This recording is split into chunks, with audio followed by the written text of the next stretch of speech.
तर महापालिका निवडणुकांची रणधुमाळी आता सुरू झाली आणि सर्वच राजकीय पक्ष प्रचाराच्या रिंगणामध्ये उतरलेत। काल मुंबईमध्ये वरळी डोम इथं ठाकरेंच्या शिवसेनेचा मेळावा पार पडला। या मेळाव्यात आदित्य ठाकरे यांनी मुंबईतल्या कामासंदर्भात प्रेझेंटेशन दिलं। ठाकरेंनी मुंबईसाठी काय केलं असा सवाल विचारणाऱ्यांना आदित्य ठाकरे यांनी प्रेझेंटेशनमधून उत्तर दिलं। आम्ही केलेल्या कामाचं प्रेझेंटेशन दिलं, तसं भाजपच्या नेत्यांनी येऊन काय काम केलं हे सांगावं असं थेट आव्हान आदित्य ठाकरे यांनी दिलं।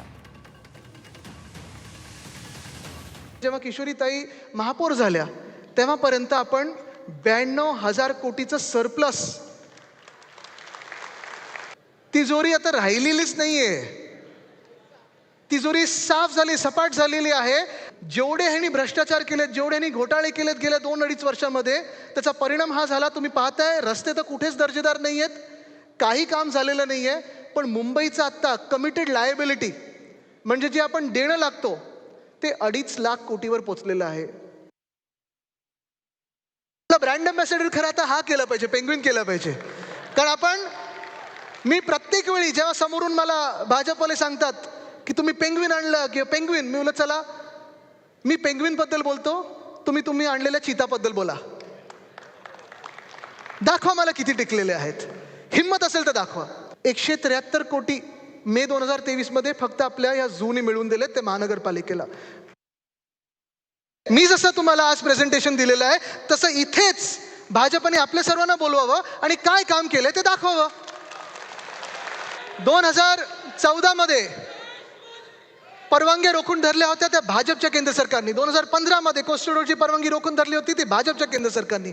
2016 पर्यंत परवानगी रोखून धरली होती ती भाजपच्या केंद्र सरकारने। इथे कोस्टल रोडचं भूमिपूजन हे उद्धव साहेबच आहेत। इथे महापौर महाडेश्वरजी आहेत, अजय मेहताजी आहेत, विशाखाताई दिसत आहेत, हे दिसतात तुम्हाला बरोबर, का पळाले दिसत आहेत। हे कोस्टल रोडच्या भूमिपूजनाचे फडणवीस साहेब कुठे दिसत आहेत का?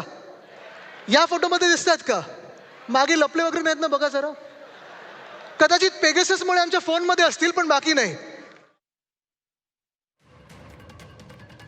आदित्य ठाकरे यांनी अशा प्रकारे मुंबई महापालिकेमध्ये काय काम नेमकं उद्धव बाळासाहेब ठाकरे पक्षानं शिवसेनेनं केलेलं आहे या संदर्भात माहिती दिली आणि मोठ्या करून दाखवलंय ते अभिमानानं सांगूया अशा प्रकारे एक भलं प्रेझेंटेशन आदित्य ठाकरे यांनी केलं।